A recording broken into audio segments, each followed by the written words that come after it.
Just in, new exclusive MS Now reporting on FBI Director Kash Patel and a whistleblower's allegations about how he's using FBI planes. Joining us, MS Now senior investigative reporter Carol Leonnig. So, Carol, what do you got?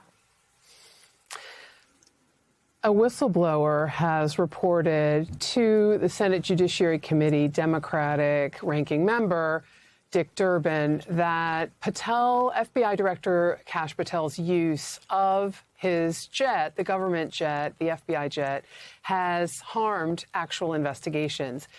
Katie, I want to separate one thing, which is to say one of the allegations here is something that we at MS Now, my colleague Ken Dilanian and I, have been reporting on for a while, working on this behind the scenes, and then the whistleblower comes forward to Congress and basically affirms a lot of our reporting, although there are new details here.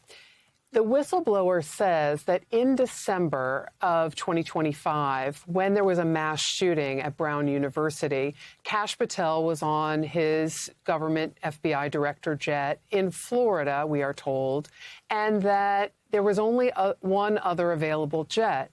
But Patel had ordered it to be put on standby for another team. And that meant that during this mass shooting, an evidence review team based in the Washington, Virginia area that would normally immediately respond to a major crisis, a major crime scene like this, was delayed. They could not use the plane. And instead, they drove through the night of the 13th and the early morning of the 14th to get to Providence, Rhode Island from Virginia. They happened to also drive through a snowstorm to get there, but they were significantly delayed, according to this whistleblower's account. And by the way, also according to multiple sources that spoke to Ken and to me.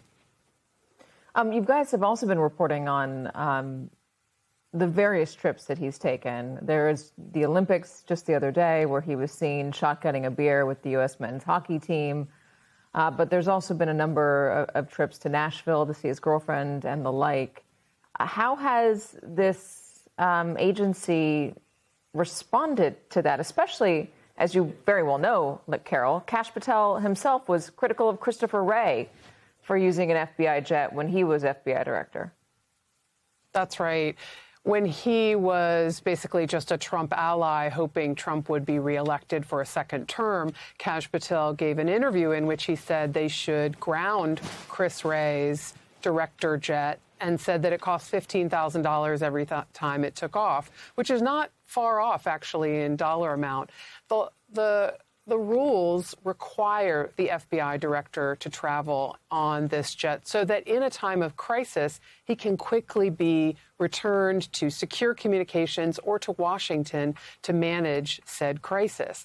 The issue inside, and this goes to your first question, Katie, the issue is that inside the FBI, agents and operatives are growing increasingly frustrated and, frankly, disdainful of how the director is choosing to use the jet. Whether it's for personal or for business reasons, his choices of where to fly, when, is having an impact, in their view, on the actual mission. And now Senator Dick Durbin has released a letter, which we obtained a copy of today, in which he's asking the Inspector General for the Department of Justice and the Government Accountability Office to begin to investigate his use of the jet in ways that Durbin says are harming actual criminal investigations. All right, Carol Leonnig, thank you very much.